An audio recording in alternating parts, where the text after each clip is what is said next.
Good morning, Butterfield Trail Village. How are you? I'm Ricky Stamps, Director of Programs and Events, and first thing I want to say is thank you, good Lord, for the rain. We are so happy that we've had a little cleansing rain, and I'm okay if it just rains all day. How about you? Yeah. Well, I don't have a lot of announcements this morning, but I would like to. I have a guest speaker today, and I'm going to go ahead and introduce her and let her share with you what her goal is. First of all, many of you know Molly Long, who is an evening receptionist. Molly's been here almost 2 years. She is a wonderful young lady, aspires to be an occupational therapist, and one of her professors, Anna Harris, is here from the University of Arkansas, and she is about to launch an assessment program for occupational therapy. So Anna, if you will come up and explain this program to our residents, and she's looking for volunteers to participate in this assessment that will involve her students. Anna, we're so happy you're here at Butterfield. Well, thank you guys for allowing me to be here. I actually, when I was an occupational therapist and practicing, got to work in Butterfield as well with my home health company. So I'm pretty familiar with this place as well. But yes, the lovely Molly has actually kindly connected me with Ricky. And what we're looking for is our program, first of all, is entry-level doctoral students. So individuals like Molly. And we are looking for individuals that want to volunteer to help some of our first year students, kind of learn how to be that occupational therapist, work on their interview skills, and really what it will take is sometime in September and October, we just need 2 sessions. The first session, they'll come in and just ask you questions about yourself, your life, your interests, your daily routine. They'll come to you because they also want to check out your apartment or cottage or wherever you're living as well, and just really practice some of the skills they need as an occupational therapist. The second session, they'll gather all that information and come back and inform you of their findings, and then also if you have any questions, they'll answer those as well. So that's kind of what it looks like. Right now we're looking for about 11 or 12 volunteers, and I know life happens, so if there's some alternates that want to sign up too, we would appreciate it. So that's pretty much it. If you have questions, I put my email and phone number on here, and then I know Molly's willing to kind of share any information. If you have questions, she'll be a year ahead of this crew that will be working with any that would like to volunteer, but I know she can answer questions. So thank you if you're willing to provide your time. We appreciate it. So that's all I got. And I'll leave these with Ricky. So enjoy the rest of your summer. Thank you, Anna. I will have these flyers posted around the campus. The sign-up sheet is already in the red book at the transportation desk if you'd like to volunteer. Again, optimal numbers 12 with 2 alternates if you would like to participate. And I think it would be fabulous just to meet these young people and hear about their goals, their educational goals in occupational therapy. You should already have your August calendar. It was delivered a couple of days ago. And we have a few things I would like to point out. We will be having summer games here in the hall every Thursday from 6:30 to 8:30. And that will be beanbag toss. We'll have some board games. We'll have a pitch and putt golf, just a little fake green or whatever. So bottom line, it's just an opportunity to get together and have some games, have a little fun inside a controlled environment. And then how many of you are a second generation Butterfield resident? Raise your hand. Okay. Well, there's 2 here, but I think we have upwards of 50, 60. And if you caught it in the last magazine, Life magazine, we are scheduling a family affair, which is a second-generation resident wine and cheese social in the lodge. This is for residents who live at Butterfield currently. And we invite you, and you will get a personal invitation, but we invite you to come together because you may or may not know your neighbor is also a second generation. So I think it'll be a really good time to get to know each other, talk about your parents who are Butterfield residents, and the legacy goes on and on, which is absolutely beautiful. All right, please mark your calendars for Saturday, August 20th. Michael Burks, my assistant, and his sister, Charlene Galloway, and friend pianist Willie Ming will be here to perform a gospel evening that you will never forget. It's going to be fabulous. There's also a young lady, Dawn Lance, who will be singing with them as well. So I hope you can join us on Saturday the 20th at 7 o'clock and support Michael and his wonderful talents in the gospel world of music. And if you're interested, you can sign up for the Washington County Fair on the 25th. Oh, back up. Tiny Town Grape Festival on the 4th. That's coming up. And we are limited on seating, but for those of you who'd make the cut, we've always been treated very kindly by the Tiny Town Grape Festival Committee for the spaghetti and chicken dinners in the hall, in the parish hall, and we park in the back and sneak in the back door. It's fabulous. And we give you a little extra time if you want to go down the midway. Around the corner, of course, is the famous grape ice cream, so you might want to grab you a scoop of that before we head back to the village. And then on Friday the 26th, we have the first in many, many years Aloha Village Luau. And this entire hall will be turned into the islands of Hawaii. With that being said, it's going to be a considerable setup to prepare for that luau, so we have moved the August town meeting to the Thursday before, which is Thursday the 25th. Town meeting on Thursday the 25th. So when you look at your calendar, that's not a misprint, okay? And other great things that are available for you to sign up. Our first Broadway series at Walton Art Center is scheduled early for August, My Fair Lady, and there's still tickets available for that. What else? Oh, big news. There's a group of us going to Ireland on Sunday. I'm so excited for Village Tours to be back in action, and we have a total group, including myself, 19, flying out of XNA to DFW to Dublin, Ireland. We'll return on August the 9th at midnight. And we are looking so forward to seeing Ireland. Some have been before, many of us have not been to Ireland, and we've decided it's time to travel, and we're not going to worry about what could happen. We're just going to go have a good time.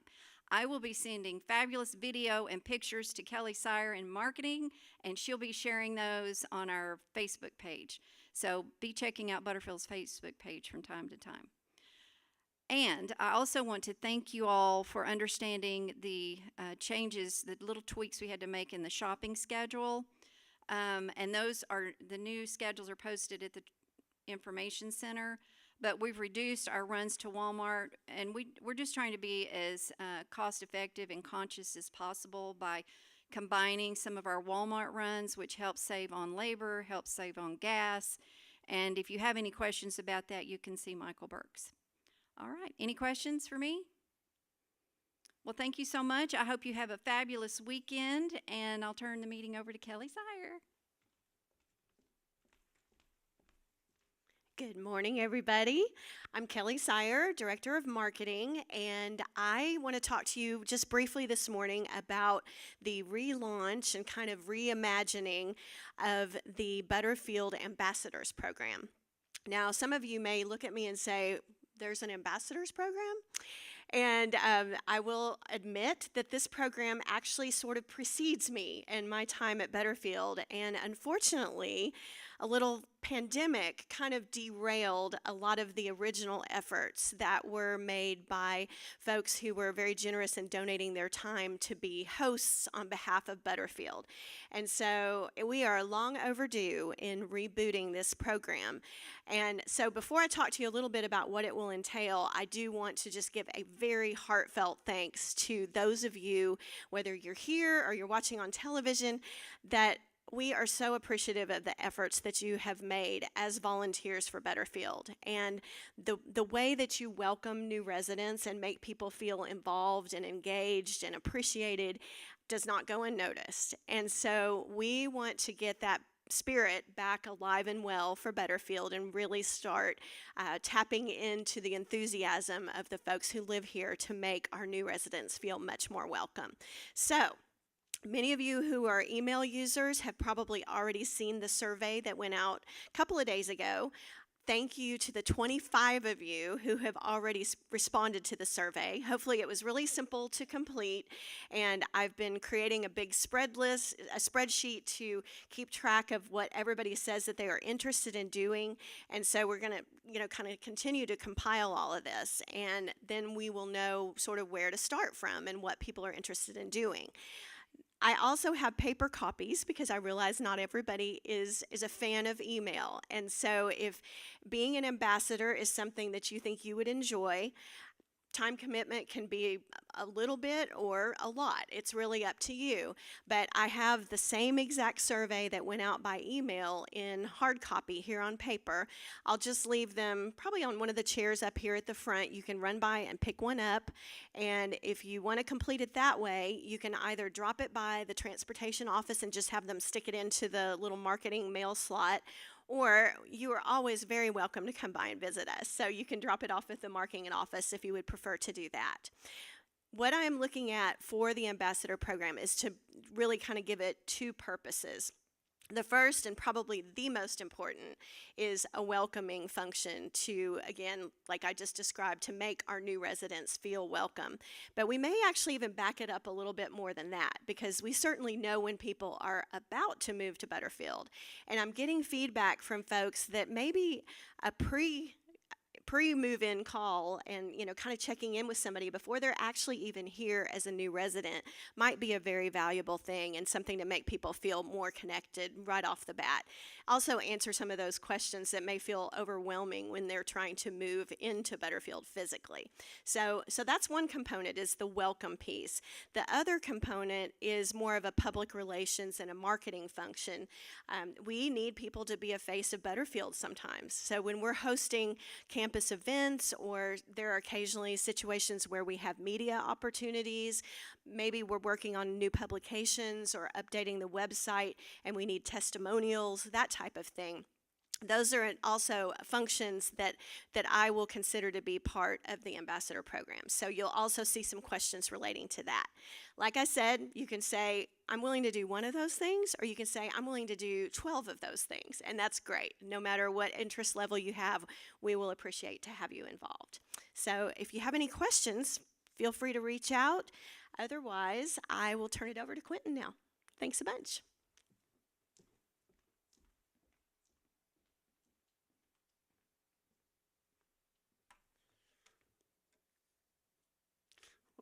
Good morning, everyone. Following along behind whichever one of these turns this thing up. Following along behind the short people. Well, that's a little tall there, but okay. One event we have that Ricky didn't mention is next Friday night. We will have the white coating ceremony. I think I'm getting this right, Jay, with UAMS. And I was not aware of what this was, but the new students coming into the medical school, I think it's their first year, they do a white coat ceremony where they take the oath, I'm always going to get this wrong, the Hippocratic Oath, I hope I said that right, and they get literally their white doctor's coat is put on them, and that's why they call it the white coating ceremony. So Beth, did I get that right? So okay. Anyway, we will start about 7 o'clock on next Friday night, August the 5th. It'll run about 8 o'clock. The Northwest Medical School students are going to be here at Butterfield along with their invited guest. This will be for the students and UAMS invited guest faculty only.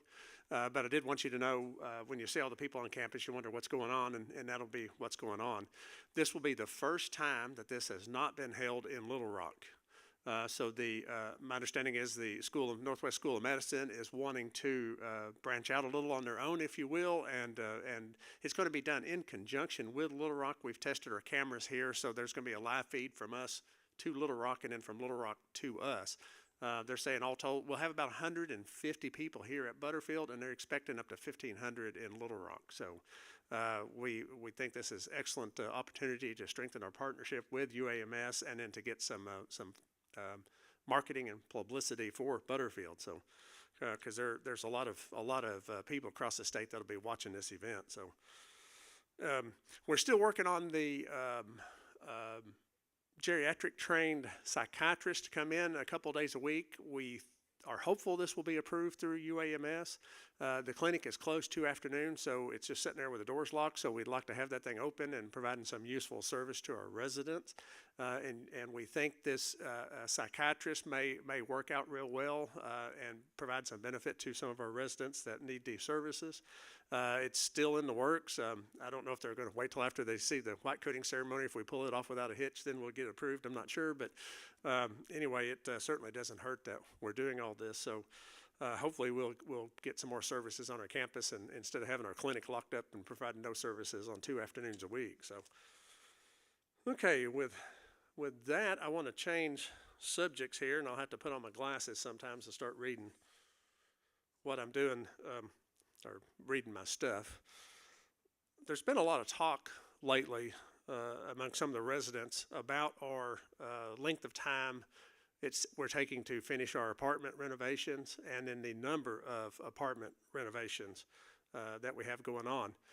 In the past, we've had around 12 units ish is what we typically have going on at any given time. Sometimes it might be 10, sometimes it might be 13, but it's around around 11, 12 is a number that we typically have. During COVID, with our supply chain and labor issues, we've been running anywhere from 16 to 18 units under construction at one time. I think there was one time we got up like 19 units or something like that, but I think our list on Wednesday, we had 16 units, so we're whittling it down a little bit. But as you can see from this, we've got about 6 units more on our list than we normally would have on any given time that we've had in the 8 years I've been here. I've heard residents speak that this is some huge number, that it's well beyond what we normally have, and no, that's not the case at all. 6 is more than we want, by certainly no means this isn't a good situation, but it's not the huge number that I've heard some residents seem to think it is. The other thing that we've got to look at is it's not necessarily, all units aren't created equal. Some units require very little work. They're quick, we can get them done and quickly turn them around. Other units are a complete gut. We got to take it down to the walls and build it back because it's been so long since it's been renovated. Also, we've seen an unusual amount of larger units at one time than we've ever seen before in the 8 years I've been here. Like right now, we have like 4 large apartments, 2 cottages, and 3 village homes. We would go years and do a couple village homes, or a couple cottages, or a couple larger apartments, and we've got 5 village homes and 2 cottages, 3 village homes, and like 3 or 4 large apartments. 9 at one time. I don't ever remember seeing this big of a mix of larger units in our construction, under construction at one time. Now, the significance of this is these take a lot longer to get done. So it looks like it's taking, the bigger the unit, the longer it takes generally. It also ties up our construction crews a lot longer. They're also a lot more expensive to do. And in turn, we also lose a lot more monthly service fees, or don't collect the monthly service fee while the unit's under construction. So this is what I believe has given the appearance to many of our residents that that we're out of control here. And the answer is we're not out of control at all. It's just what we're dealing with. We are seeing slight improvements. Joe just walked in, so Joe, you correct me if I'm wrong, but we're seeing slight improvements in the availability of material. We're seeing some slight improvements in the availability of labor, but it's not to the level that I thought we would see at this point in time. Back in January, you probably don't remember this, back in January I said, by July I think we're going to see significant improvements in the supply chain. Well, it's July and we've not seen significant improvements. We've seen some improvements, but it's nowhere near what I had thought we would be by this time.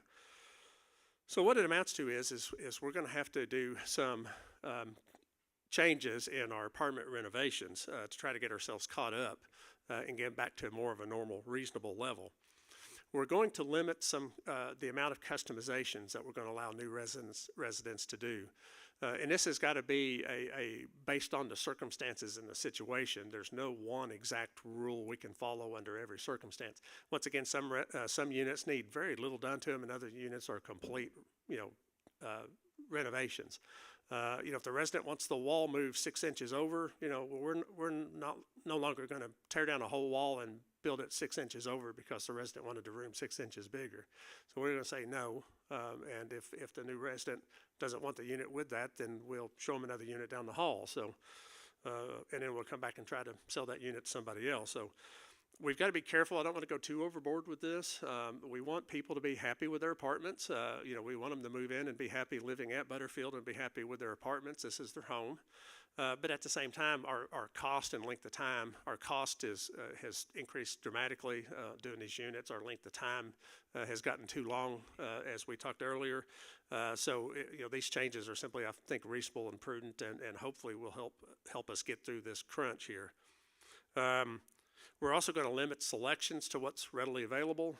If you want the Italian marble, maybe you import that from Italy and we'll sell the unit to somebody else. And then when the marble comes in, then maybe we'll look at, you can get a unit at that time. And I'm wildly making that up, I don't know. But we're going to start limiting selections to what's readily available in the marketplace.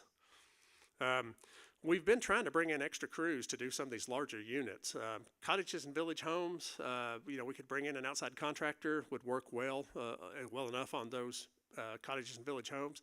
We'd like our regular crews to do the apartments, because working inside an apartment, inside our building, going up and down the hallway with you passing them by, we need experienced crews that know how to keep you safe as you're passing them in the hallway, and our current contractors do. So our plan is to try to focus our current contractors on the apartments and the outside contractors on the village homes and cottages, if we can get them.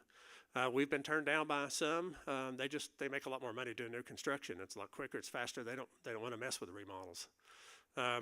Joe's been interviewing different crews. We've been working on this for a couple of months, and at this point, Joe, do we have anybody in the wing right now that you? Yeah. So what it amounts to is we think we're going to eventually be able to get somebody to come in. The question is going to be at what cost and what time frame. If we think we can do the unit for $50,000 in 3 months, and the contractor says, well, I'll do it for $200,000, it'll take me 5 months. Well, we don't want that contractor, obviously. So getting a second contractor to come in and do the work and the quality of the work, which is another very important thing. We've used outside contractors at various times in the 8 years I've been here. I want to say 3 different times. One of the times we were really pleased with the contractor, the quality and the timing. I don't remember about the second one. The third one, we were not really pleased with the contractor and the quality and the cost and timing that they took. So we'll see how this plays out, but we are in the process of trying to get another contractor to come in and work some of these larger units. And then we're also going to do a couple units. We're just going to complete them ourselves and have them ready to sell. We on occasion have some requests. People, they're just ready to move in as long as the apartment has the normal amenities that we normally provide. They're happy with it. So we're going to have some 1-bedroom smaller apartments that we'll just completely renovate ourselves, and then they'll just be move-in ready. We're hoping this will speed this process up, get us through this crunch, and we can get back to some sort of normal at some sort of point in time in the future. I've been standing up here in front of you for 2 years saying, when do we get back to normal? I don't know that there is then maybe this is our new normal.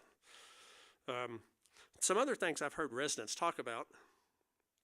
I've heard residents say, well, why don't we control the contractor schedules? We always have. We've never not controlled the contractor schedules. Joe is a master at this. He spends a lot of time with this. Contractor scheduling is very frustrating, but when a unit comes open, we evaluate the unit as to what needs to be done in that unit. And then we sell the unit, we do the selections with the new resident moving in. This all goes to Joe, and Joe writes a construction schedule. We've been doing this the 8.5 years I've been at Butterfield. That construction schedule takes, here's when we're going to start the unit. Here's the 3 days that the demo people have to do, and they should be in there on Monday and should be out by Wednesday. Thursday, the next contractor or next crew should come in and do their work on Thursday and Friday, and then on Monday, this contractor should show up and start doing their work. And in an ideal world, which of course never happens, but in an ideal world, every time one contractor finishes his or her work, the next one would come right in behind them, and we would just move right through, and that unit is always being worked on. Of course, that real world rarely ever works out. If the cabinet guy was supposed to be here Monday, Tuesday, and Wednesday, and he doesn't show up on Monday, well, now the whole schedule is thrown off. So we have to readjust everybody's schedule, not only after that on that individual unit, but then on all the other units that we have under construction. Of course, the goal here is to keep our crews working and get the units done as quick as possible. And like I said, Joe's a master at this. He juggles these balls in the air all the time. So the question is, well, why don't we control the contractors, schedule the contractors? We do down to the day and the time they're supposed to be in each unit. Every Wednesday morning, as I've said in the past, we sit down. There's a group of us that sit down and we go through every unit, where we're at that, who was supposed to have been there, who didn't show up, what changes to the schedules have been made, has there been any changes to the unit as far as its completion. Sometimes units actually get completed ahead of the initial schedule. Most of the time it's later, but sometimes we do have a few that go ahead of the initial schedule because there was an issue with one unit and we were able to get the crews in another unit and get that unit done faster. So anyway, we spend considerable amount of time on this issue. There was another question is, why don't we finish one unit before we go to another? Well, these two questions are kind of one and the same. If we literally just stopped and waited to finish one unit before we went to another, we would exponentially delay construction of any of our units. Due to these scheduling conflicts I talked about, if we literally just stopped hold on everything till this one unit was finished, it would be years before we finished departments. Instead of improving the situation, it would dramatically make the situation worse. So we juggle the schedules. Joe keeps the people busy. We get the units done as quick as we can, and it does appear at times that a unit's just sitting there with nothing being done in it, and that's simply Joe's getting a schedule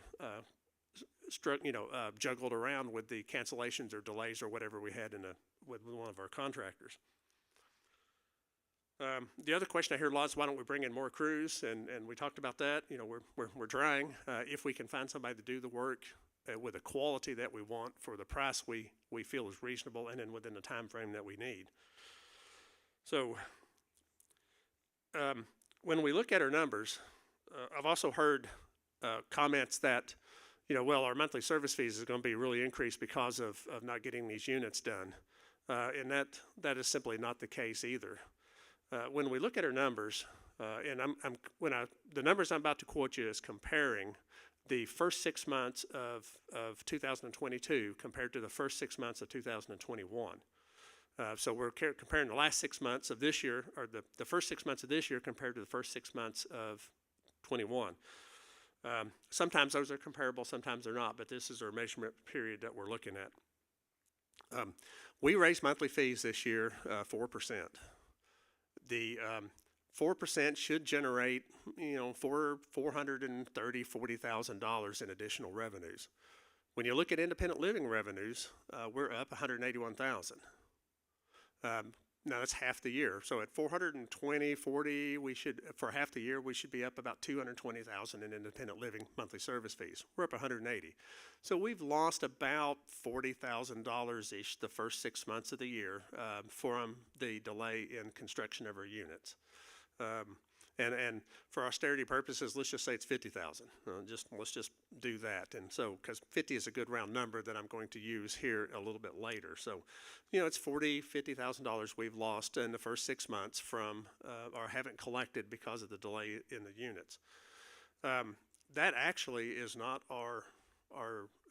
that's actually by far our smallest problem. Our healthcare revenues, monthly fees, and Medicare billing is down by about the same amount. People are not utilizing the services we provide in healthcare. So the monthly service fee has largely been negated by the lack of billing in our nursing home and our health services, Medicare fees, and other things. So I may circle back around to that a little bit here, but I want to go over one other thing that is a big problem. That's actually our biggest problem, and this is cost increases. If you've listened to the news, you've heard there's 9% inflation has been going on. The 9% is just the last month. It was 8.5, whatever the month before, and 8 and 3 the month before. But we've seen an average of about 8% inflation the first 6 months of this year. Our cost at Butterfield is following right in line with that, just lock, stock, and barrel. So I'm going to read you some numbers, and we're going to look at. I want to look at what can we do to control these. How do we get our costs back under control? We've got depreciation expense is up $180,000.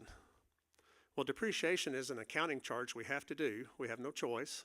The auditors won't pass us on our audit if we don't, and it results from all the construction we've had to do. We've built a $1 million parking lot. We had $4 and something million worth of roofs replaced by insurance company. We've done roughly $1 million worth of apartment renovations last year. All this we have to record and depreciate. The depreciation is done according to the accounting standards, and there's just not much we can do about it. So it's a $180,000 increase. Building and content insurance. Our building and content insurance went up $150,000. This is our building content and liability insurance. Our liability insurance doubled. There's not a thing we can do about it. Now it's up $150,000 for the 12-month period that began on March 1st. So when you look at the first 6 months of this year compared to the first 6 months of last year, it's only up $52,000. Technically, it should have been up $75,000 if the policy had went into effect on January 1st. But it's up $52,000. There's not a thing we can do about that. Utilities is up $51,000. Most of this is simply the hot weather we've been having and rate increases. That results in the increase. Now, can we cut back some? Sure we can. If you make sure you turn your lights out. I've done energy management programs before. There's a number out there that you can do. Basically, it just boils down to one simple thing. Turn out the light when you're not in the room. The other biggest thing you can do is turn up or down, as the case may be, your thermostat by a degree or two. They're saying 1 or 2 degrees can make a significant difference on your electric bill. My electric bill at my house is just going way up. My daughters, everybody I know's electric bill's going way up. Well, we have like 278 houses at Butterfield. So needless to say, our electric bills is way up. And we have a little bit of opportunity we could try to save, but once again, there's not a whole lot we could do about this because we can't control the weather and we can't control the rates charged by the utility companies. Dining cost, food, to-go boxes, other things in our dining, $150,000 for the first 6 months. We've got some opportunities there. We can cut back a little, but we don't want to cut back too much. Memo has started making some changes in the dining to try to save money where we can without decreasing the quality too much. When you look at our total, labor's up $69,000 the first 6 months. Actually, that should have been higher. We've put a lot of money into our salaries, trying to keep our salaries competitive and current in the marketplace. Honestly, we are not succeeding. That causes me some concern. The reason it's only up $69,000 is because we're behind in our salaries and we have positions we're not able to fill. Ironically enough, that's saving us money, which right now is a good thing. It also means sometimes we have to close the bistro on a Friday because we can't get staff in here. So that's the downside or the unfortunate side to it. Now, when you look at our total increase, it's 6.1%. Well, that's slightly less than inflation, actually. So inflation has been running roughly 8% on average for the first 6 months of this year. Our expenses for the first 6 months of this year compared to the first 6 months of last year is up 6.1%. So in that comparison, we're actually doing kind of good. So now I've instructed our staff to cut back and save money where we can. There's not a lot of ways we can save money. I'm just going to be honest with you. We have a pretty lean budget as it stands. We don't have a lot of fat in our budget. but we're gonna cut back and try to do things where we can. I've asked Michael to look at our transportation. Can we reschedule some routes, maybe cut back a little bit? Ricky's got a couple of programs we were talking about doing this fall that I said let's just scrap them. So we're going to look and try where we can without decreasing services to cut back hopefully until inflation gets under control, or I don't even think costs will ever come down again. I start saying until costs come back down, but I don't think they'll ever come down. Maybe we'll just get them to quit increasing so fast. So now I've also had some residents say, well, gosh, I'm worried about Butterfield. Well, don't be. One is we've got a very strong management team. Unfortunately, or well, maybe fortunately, I'm not sure, I'm the weakest link of that team, and I freely admit it. We've got a good team. They know how to manage. They know how to look at their expenses. They are going to be able to cut back as much as they can and still provide good services to you. And I have every confidence in them that we'll be able to do that. The next thing is I've lived through many a booms and bust. I know you have too. You all are older than me, so you've lived through them as well. In August 1st, 1981, my junior year in high school, I just bought me a car, paid $500 for it. Boy, I'm a junior in high school. I'm so proud of myself. I'm popping the buttons off my shirt, I took a job at the Master Chef restaurant in Harrison, and I'm busboy and dishwasher. Well, in November of 1981, the Master Chef was owned by a guy named Jerry Sharp. In November 1981, Jerry Sharp is just walking around the storeroom just wringing his hands. And I said, Jerry, what in the world is the matter? And I've remembered this clear as a bell to this day, and probably will till I die. He looked at me and he goes, Quentin, our cost is increasing faster than I can raise prices. And he started walking again and wringing his hands. Well, in 2022, 41 years later, I'm kind of Jerry Sharp. Our cost is increasing faster than we can raise your fees. So we've got to make sure that we can get our expenses under control, because we can't raise fees 6%. I've heard well, we're going to have 8 or 10% increase in fees. No, you're not. We're probably going to have to do a little more than 4. I'd really like to know more than 5 at the max, and we'll just live with it. Once again, some of these issues I think we can get under control. Are we going to be able to do a 2 or 3? No. And I don't think 4 is even going to be enough. On the other hand, I think I'll be thrown out of the boardroom by the board if I come in and try to ask for more than 5. So they'd probably tar and feather me and run me out on a rail down Joy Street. So anyway, we are well positioned to handle, Butterfield is the well positioned to handle this current economic situation that we're in. When you hear all the numbers, inflation is higher than November 1981. I think, that's Jerry Sharp walking around wringing his hands that time in the storeroom. So I remember it well, and you've lived through many of them. Some of you alive during the Depression. So we'll get through this just fine. Butterfield is well positioned. We have a large cash reserve. And one good news is since interest rates have shot up dramatically in the last few months, back in March, interest rates is 1%. Now we're getting 3%. So we've taken $10 million of our excess dollars, and we've put it in Treasury bills. Even on 2-year Treasury bills, we've got one batch at 2.6 and then another batch at 3.2. Averaging about $280,000 a year in these Treasury bills. So this is going to help us out a lot. We also took about $1.4 million and paid off one of our bank loans that we've got that was we pay interest on at 3.5%. So we got another, if you want to look at it this way, we have another $1.4 million invested in 3.5%, i.e. paying off the bank loan. The total of all those will save us either save us in interest or earn us in interest more than $300,000 a year. So that is going to be our saving grace in this time, and why I think we can keep monthly service fees down in the 4 or 5% range, even though our cost is going up at 6% or more. I've got a little bit of time left, so I want to circle back around to the healthcare fees. And Jay had to get up and leave, but that's okay. So I'll just wing it. I mentioned earlier our healthcare revenues is down. About $190,000, which offsets the increase we had in our monthly fees, independent living fees. I'm in a bad spot here. How do I convince people going to a nursing home is a good thing? Because there's a survey done, And this was a couple months ago, and they said 89% of American senior adults want to stay in their home as opposed to going to a nursing home. And when I saw that, I thought, wow, what were those other 11% thinking? You mean, so 11% answered this survey and said, yeah, I want to go to a nursing home rather than stay in my home. And I'm like, wow, what were they thinking? Who wants to go to a nursing home? I don't. You don't either. But sometimes we need to.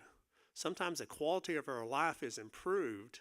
Now get this, quality of our life is improved by going to a nursing home. What happens, and we see this all the time at Butterfield, resident doesn't eat well. Their nutrition isn't, now I can sit and eat a big bag of Cheetos and I've stuffed myself, but did I get the nutrition I need? No, I didn't. Resident isn't getting the nutrition they need. Resident isn't taking their meds on time or in the right quantities, or going to the doctor, are able to bathe and keep their physical hygiene up to where it needs to be. Resident isn't socializing. They're isolating in their apartment.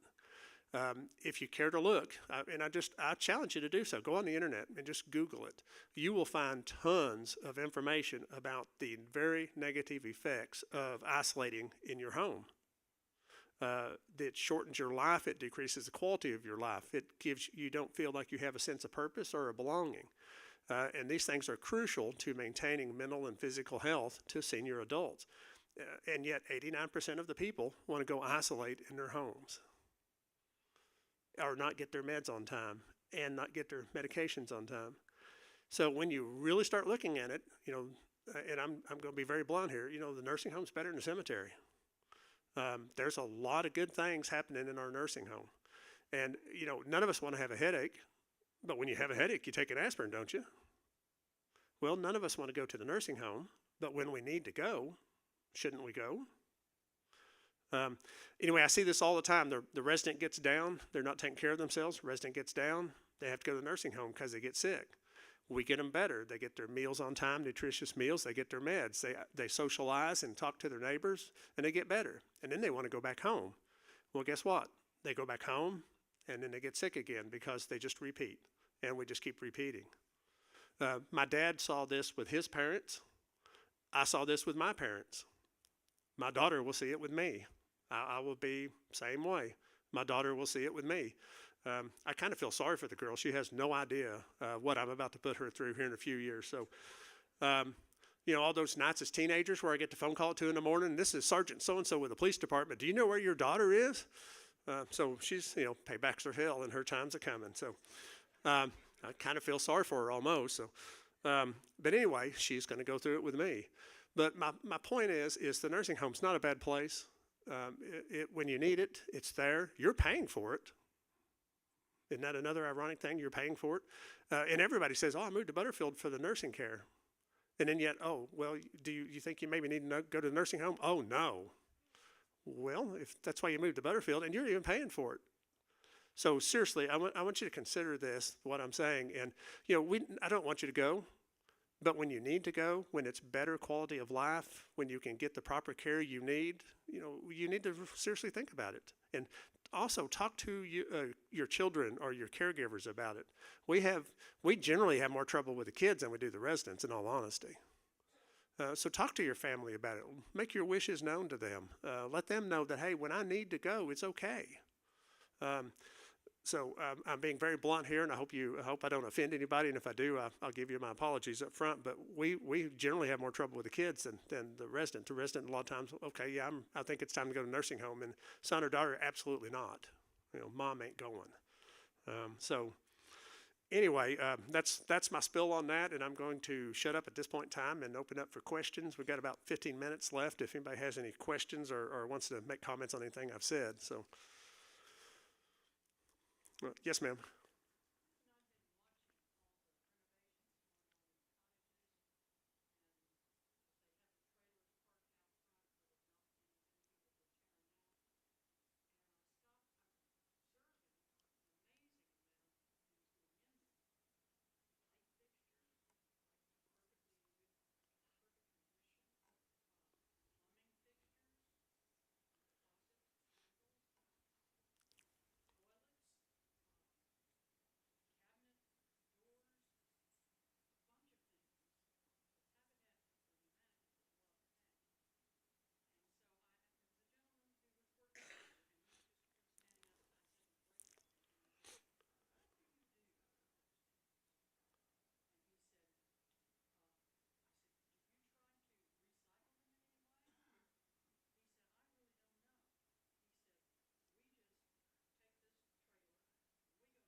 the question for especially those in TV land or question comment is that residents often see the construction crews that we have throwing away perfectly good materials out of apartments, light fixtures, toilets, cabinet doors, and things, and can't those be recycled or reused, and what happens to them? The answer to your question as to what happens to them is they go in the dumpster, and then the city comes and picks it up, and they go to the landfill. We look at when these things can possibly be recycled and used by places like Habitat for Humanity, Salvation Army. There's a number of them. The problem we run into is every time it slows our construction down. Taking this stuff apart where it's usable, taking it out where it's usable, sometimes it gets damaged during the demolition. Generally, these crews often don't have a lot of skilled training, so that's why they're doing demolition, and they'll tear it up. But trying to sort out what's usable and what isn't, and then we don't have a place to store them. We don't have staff to sort them out, and then call to get the Habitat to come and see what they want, or the other places come and see what they want. And we've done this a little bit, but it does slow us down and takes more time and slows the construction of the unit down. So generally, we've made, unless it's just something that we feel is really salvageable, valuable, generally it just goes in the dumpster and we truck on.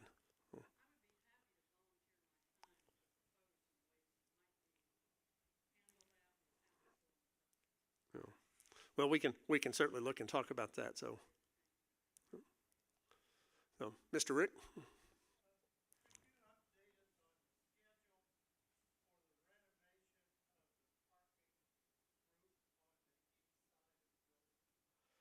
The question is could I update the residents on their schedule for the renovation on the covered parking roofs on the east side?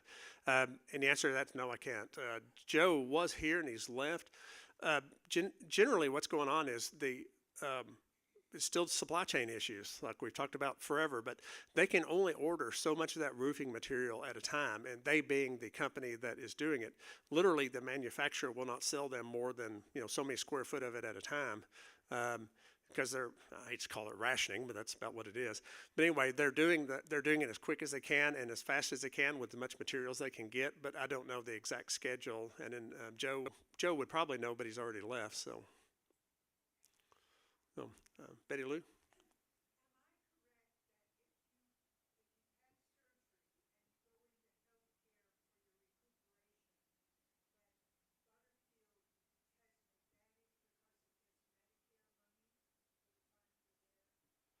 The question is if you had a fall or get sick and you go into health care, is an advantage to Butterfield because we get Medicare money?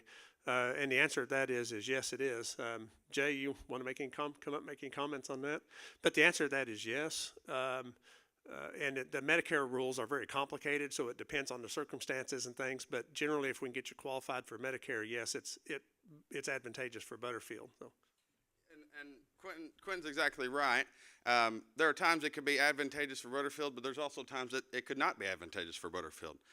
Because the thing about it is that when you admit under Medicare Part A, anything and everything that you need to take care of you comes out of the money that Medicare sends. So medicine, x-rays, labs, as long as you're under Part A. And sometimes residents are under medications that are very expensive. And the fact your medication being expensive doesn't change how much Medicare is going to send me for your stay. And so there are times where Butterfield could actually lose money because your medications were more expensive than what Medicare would reimburse for. And that's not a surprise in many ways that Medicare would try to short in certain ways. But then there are other times too when the cost is not as much as what Medicare would. And so there is a little wiggle room there. But regardless, one way or another, the best way is to be covered by Medicare because that is just a smoother ride for both of you as the resident and Butterfield too. So just depends on the case. Oh, these are my hearing aids. But by all means, don't delay or defer the care you need. I mean, if you need health care, let's get you admitted and get you the care you need. So. The money will be fine. So, yes, ma'am. Question is about hearing back from horticulture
Well, you just brought up about 4 topics in one statement, but so I may miss them here, but let me try them in order. The first one is not getting maintenance, not coming and doing stuff, or getting callback for maintenance.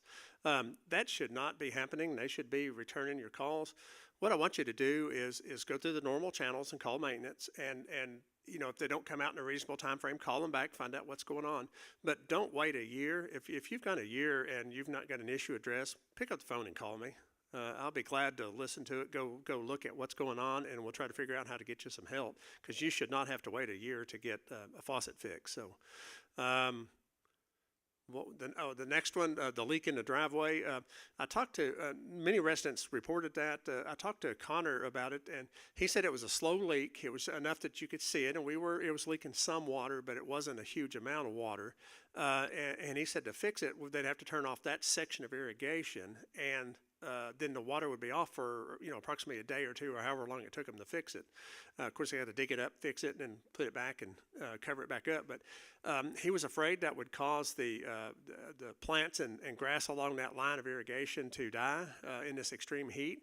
So he had made the decision to just let it go and let it leak, because the leak wasn't large enough, and wait till it rained and cooled down, and then he'll try to dig it up and fix it. So that was a conscious decision on his part, and we'll go with his judgment on that. So.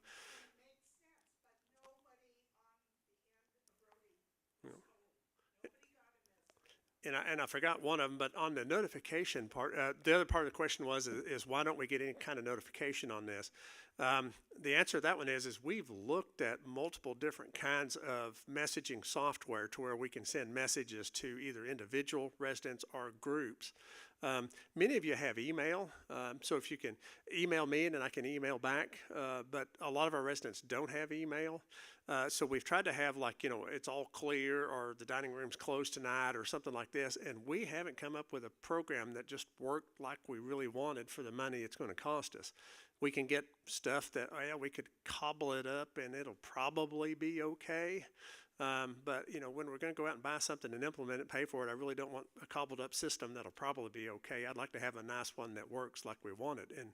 And we've got 2 or 3 we've looked at, and they just don't really do what we want. So either we're going to have to take what we don't want, or take less than what we wanted, or just try to live without it and figure out some other method. We've tried to look at, Outlook and Microsoft Office and things has a lot of these type of features in it. Gary has done quite a little bit of work looking at those to see if we could use those. And we've still kind of, at this point, come up with a big goose egg on that. We haven't come up with anything we really thought was appropriate. So we're still looking, and we have been for over a year now, and we really, like I said, there's stuff out there that would halfway work, but we just, hadn't bit the bullet and said, okay, let's just go ahead and take what we can get and go with it. So, maybe if something's better than nothing, I don't know. Well, we're out of time. Is there any more, Nancy?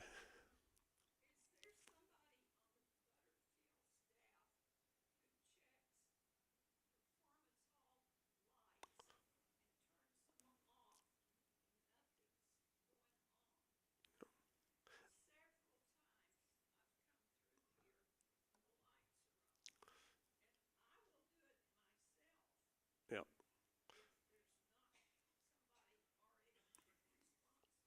And thanks, Nancy, for bringing that up. Actually, I meant to mention that earlier in my talk about the utility spill, and skipped over it.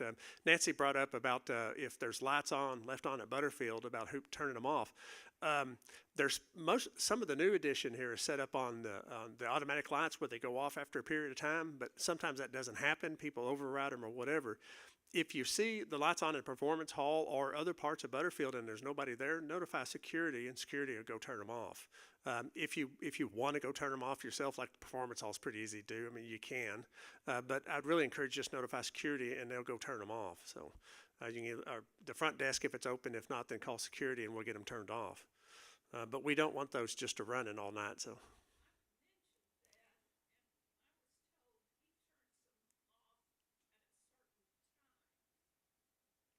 I don't.